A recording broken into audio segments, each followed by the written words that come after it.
Sharda knitting में आप सभी का स्वागत है। नमस्कार।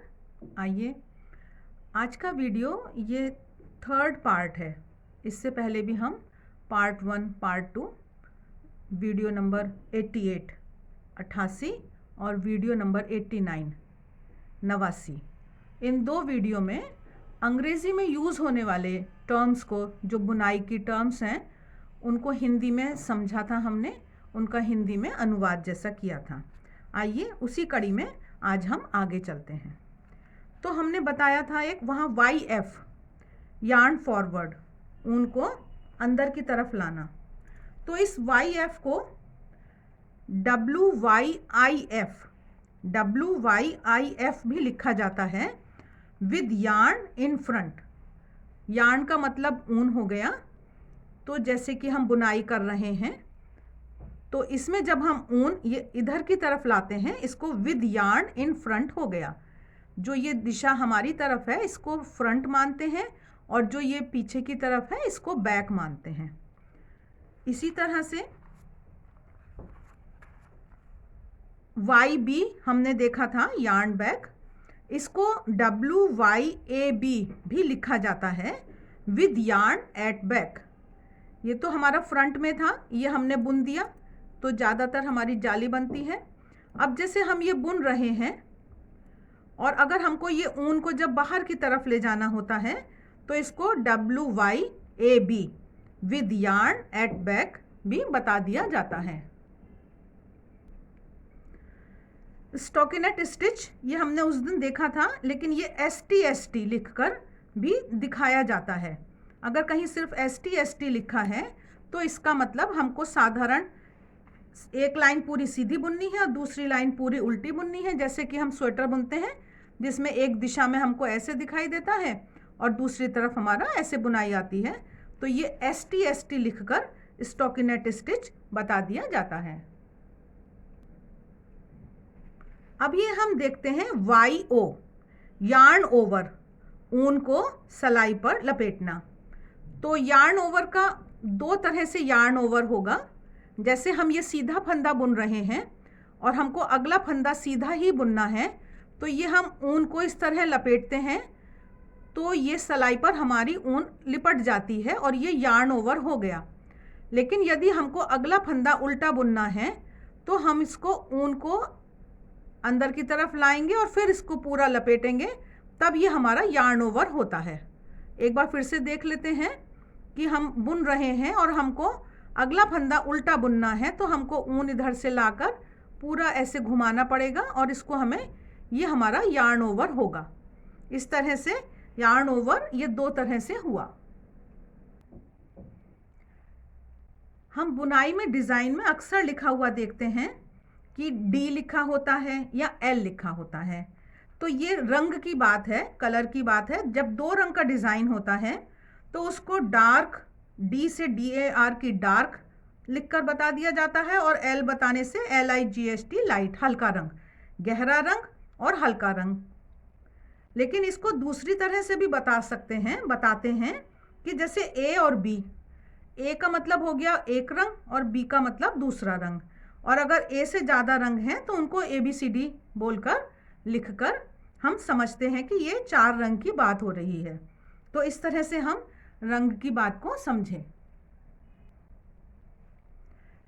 इससे पहले कि मैं आगे चलूं, आप लोगों से एक अनुरोध है कि कृपया चैनल को सब्सक्राइब करें, अपने मित्रों के साथ शेयर करें। आप सबके सहयोग के लिए बहुत बहुत धन्यवाद। KFB का मतलब है, जैसे हमने शुरू में देखा है, K का मतलब होता है निट, KNIT निट, निट माने सीधा फंदा, और PURL पर्ल, पर्ल माने उल्टा फंदा। तो KFB का मतलब है निट, सीधा बुनना है, F मतलब फ्रंट से और B मतलब बैक से। जब एक ही फंदे को हम दो बार बुनते हैं फ्रंट और बैक से, तो उसको KFB लिखने से बता दिया जाता है। जैसे कि ये हम आते हैं यहाँ, अब हम इस फंदे में हमको KFB करना है, तो ये हमने निट की तरह सलाई में, सीधी सलाई की तरह बुनने की जैसे हमने सलाई डाली और इसको हमने फ्रंट से बुना। अब इसके बाद हमने दोबारा बैक में बी में सिलाई डाली और इसको हमने दोबारा सीधा बुना और अब हमने इसको उतारा। इसको KFB कहते हैं, knit into front and back of a stitch. ये हो गया KFB। इसी तरह से PFB, purl into front and back of stitch. उल्टा फंदा बुनना है, फ्रंट माने आगे से और बैक माने पीछे से। ये हमको उल्टा फंदा बुना हमने, ये हमने एक बार बुना इसको और हम पीछे से जाकर इसको दोबारा से बुना। हमने एक ही फंदे को, एक ही स्टिच को हमने 2 बार बुना उल्टे फंदे के रूप में। तो ये हमारा PF और B हो गया, एक बार फ्रंट से और एक बार बैक से। ये हमारा PFB हुआ। फिर एक शब्दावली है TBL, through back loop. Loop माने भी स्टिच है और B माने बैक हो गया और T आ गया थ्रू। जैसे ये हमारा बुनाई हम कर रहे हैं तो हमको सीधा फंदा हम अकेला ही बुनना है तो हम यहाँ से बुनते हैं, लेकिन अगर TBL लिखा है तो हमको इसको पीछे से बुनना है। TBL, थ्रू बैक लूप, पीछे की तरफ से हमको इसे बुनना है, इसको TBL कहते हैं। K1B, K मतलब निट, सीधा फंदा बुनना है, एक B, एक लाइन बिलो, बिलो के लिए B आ गया। तो हमें कभी कभी एक लाइन बिलो भी बुनना होता है और डिज़ाइन के हिसाब से हम 2 और 3 लाइन नीचे भी बुन सकते हैं। तो यहाँ पर K2B लिखने से हो गया 2 लाइन नीचे। तो इसको हम समझते हैं कि जैसे ये हम अभी जब बुनते हैं अगर साधारण सीधा तो हम यहाँ पर डालते हैं, ये हम डालते हैं, लेकिन जब हम K1B बुनेंगे तो हम यहाँ ना डालकर एक लाइन नीचे डालेंगे। अगर आप देख पा रहे हो तो ये एक लाइन नीचे डालने से K1B होता है और एक और 2 लाइन नीचे डालने से K2B होता है। तो ये मैंने K1B के लिए नीचे मैंने डाला और इसको मैंने ये सीधा बुन दिया, तो ये हमारा K1B हो गया। इसी तरह से हमारा P1B होता है।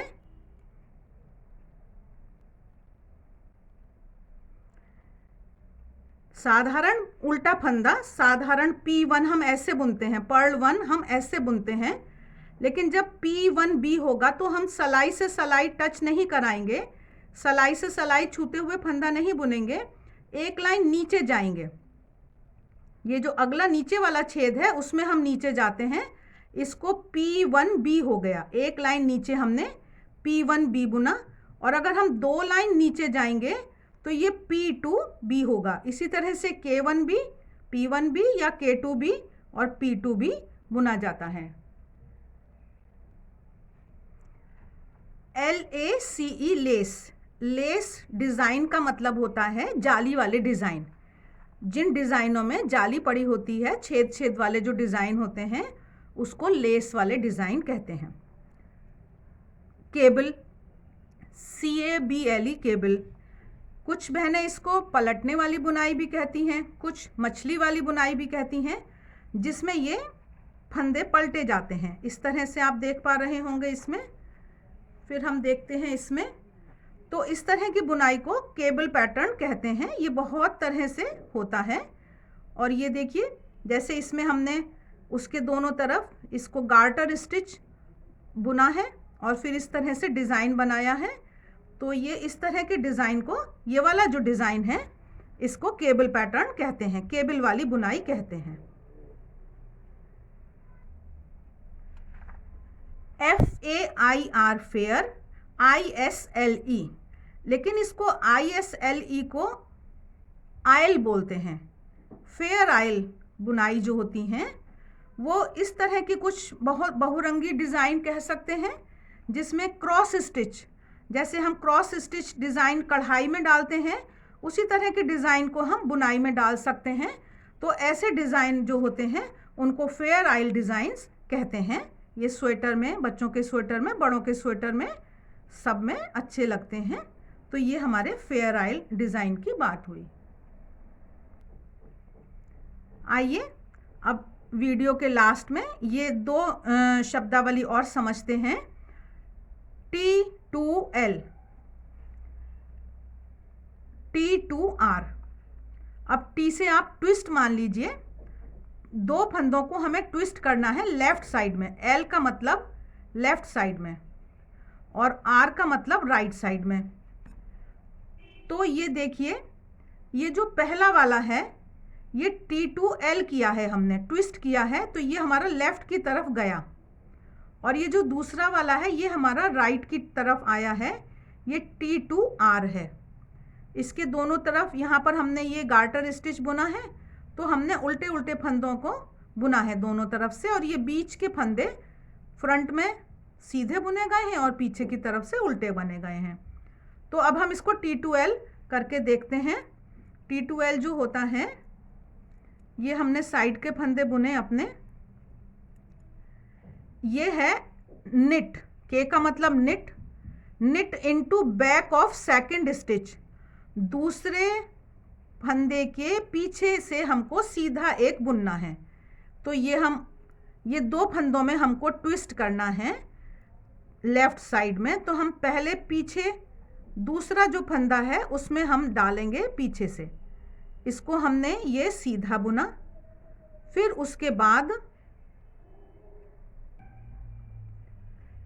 उसके बाद हमको फ्रंट में से इस स्टिच को दोबारा बुनना है। ये हमने पहले पीछे से बुन लिया है, अब हमको फ्रंट में से पहले वाले स्टिच को पहले फंदे में हम सिलाई डालकर इसको सीधा बुनेंगे। और फिर of left slip both stitches of left needle together, एक साथ दोनों फंदों को एक साथ हम उतार देंगे। इसके बाद हम इन दोनों फंदों को एक साथ उतार देंगे। ये हमारा ट्विस्ट टू लेफ्ट हुआ। इसके बाद आइए हम एक बार देखते हैं कि ट्विस्ट टू राइट कैसे होगा। इसमें हमको के सीधा बुनना है फ्रंट ऑफ सेकंड स्टिच, दूसरे फंदे के फ्रंट में। ये जो दूसरा है 1 और 2, तो दूसरे फंदे के फ्रंट में हमने सीधा बुना। उसके बाद हमको सीधा बुनना है के into back of first stitch. अब उसके बाद हमको पहले स्टिच जो हमारा पहला फंदा है उसकी बैक में सीधा बुनना है, और फिर हमको दोनों को एक साथ टुगेदर एक साथ सिलाई पर से उतार देना है। ये हमारा T2R हुआ राइट साइड में। ये हम देख रहे हैं कि ये हमारा फिर राइट साइड में जा रहा है। ये जो मुड़ना है वो राइट साइड की तरफ मुड़ता हुआ दिखाई दे रहा है। तो इस तरह से ये हमारा T2L और T2R हुआ। आशा है आपको ये वीडियो अच्छा लगा होगा। लाइक का बटन दबाएं। आप लोगों के सहयोग के लिए बहुत बहुत धन्यवाद।